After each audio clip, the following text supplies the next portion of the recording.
जनहित TV news, बातमी प्रत्येकाच्या हिताची। जयपूरमधून एक मोठी बातमी समोर आली आहे।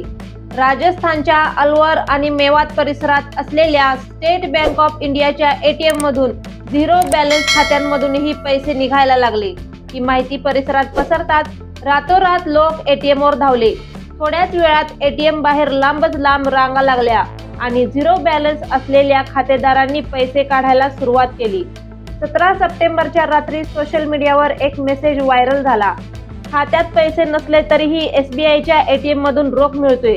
हा मेसेज पसरताच SMS वरून देखील माहिती पसरली आणि लोकांनी अक्षरशः एटीएम वर झुंबड उडवली। बँक प्रशासनाला कळताच त्यांनी लगेच प्रशासनाला माहिती दिली।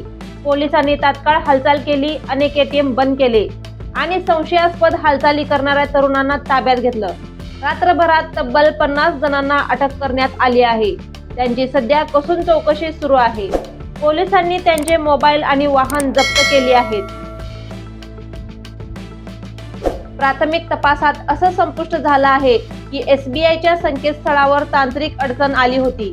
नेमकी काय समस्या होती हे अद्याप समजू शकलेलं नाही, पण या तांत्रिक त्रुटीचा फायदा काही लोकांनी मोठ्या प्रमाणात उचलला। यामुळे किमान 20 एटीएम पोलिसांनी बंद केले आहेत। रात्रभर एटीएमच्या आसपास पोलिसांचा बंदोबस्त होता। या सगळ्या प्रकारामुळे अलवर मेवातसह आसपासच्या जिल्ह्यांमध्ये खळबळ उडाली आहे। जिल्ह्यात फक्त याच घटनेची चर्चा रंगली आहे। काही ठिकाणी तर या गोंधळाचा गैरफायदा घेतल्याचंही पोलिसांनी सांगितलं आहे।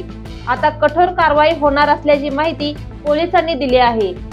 दरम्यान एसबीआयच्या अधिकाऱ्यांनी या संपूर्ण प्रकरणावर मौन पाळलं आहे। बँकेकडून अद्याप कोणतीही अधिकृत प्रतिक्रिया आलेली नाही।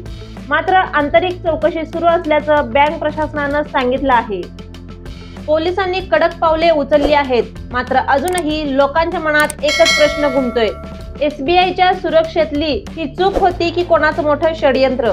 अलवर आणि मेवात मध्ये रातोरात गाजलेली ही घटना अजूनही चर्चेत आहे। आता पुढील काही दिवसात तपास काय वळण घेतो हे पाहणं महत्त्वाचं ठरणार आहे।